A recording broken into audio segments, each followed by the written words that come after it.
ছবি দেখে কাঁদছিলেন? খুব মিস করেন মাকে? খুব মিস করি মাকে। মার কাছে যেতে ইচ্ছে করে না? করে তো ইচ্ছে, মার কাছে যেতে ইচ্ছে করে, মাকে জড়িয়ে ধরতে ইচ্ছে করে, মার বুকে মাথা রেখে খুব কাঁদতে ইচ্ছে করে। আমার কি মনে হয় জানেন তো, মার বুকে যদি মাথা রেখে কাঁদতে পারি আমার আমার সব কষ্ট শেষ হয়ে যাবে। যাচ্ছে না কেন মায়ের কাছে? আমি না মায়ের কাছে যেতে পারবো না, সব পথ বন্ধ।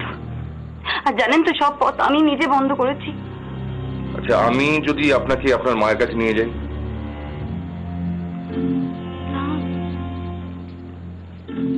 আমি জানি আমার কোনো ক্ষমা নেই। এবার আপনি প্লিজ যান, আপনি প্লিজ চলে যান। আমি সব জানি চন্দ্রা, সব বুঝতে পারছি, আপনি সেটা জানেন না। আপনি যাবেন না? আপনি যান। আপনি কেন দাঁড়িয়ে আছেন? আপনি প্লিজ চলে যান। সরি দিদি, একটু দেরি হয়ে গেল রে। তোর কি হয়েছে? তুই? আমার কিছু হয়নি তো, কিছু হয়নি। এবার তাহলে তোমার বাড়ির লোকজনকে খেতে নিয়ে যাই? হ্যাঁ অপর্ণা, ওদের খেতে বসতে বল, পরে না হয় গল্প করবে। ঠিক আছে। আরে আরে গল্প তো হবে।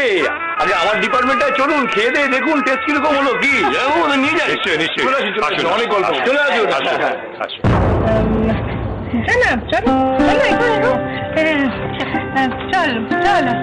আসলে তুমি খুব নিচু প্রকৃতির মানুষ তো, খুব নোংরা মন তোমার।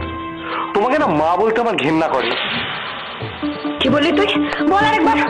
যা শুনেছ ঠিক শুনেছ, তোমার মা বলতে আমার ঘেন্না করে।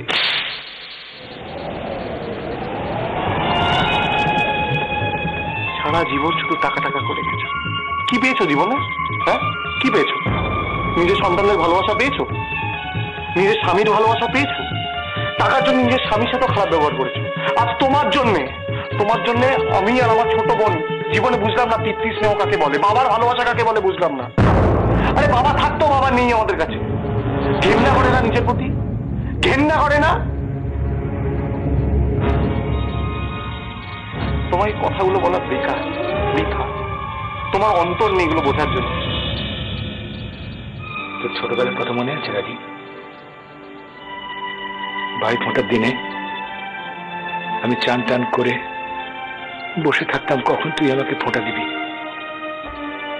আর তুই কত যত্ন করে।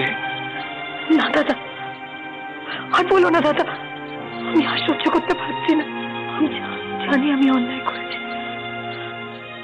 আমার ভুল হয়ে গেছে দাদা। আমার অনেক বড় ভুল হয়ে গেছে। তোমার কাছে ক্ষমা চাওয়ার মুখ আমার নেই দাদা।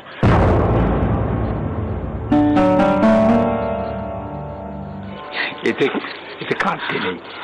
এটাই তো সংসারের নিয়ম, যে বাপ মা কষ্ট করে মেয়েকে মানুষ করে, তারপর মেয়ে একদিন স্বামীর হাত ধরে শ্বশুর বাড়ি সংসার করতে চলে।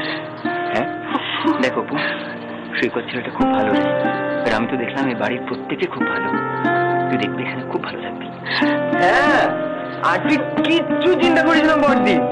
তোর যদি এখানে এতটুকু অসুবিধা হয় না, তুই শুধু একটা ফোন করবি, আমি হাজির হয়ে যাবো এখানে। ভালো থাকবি।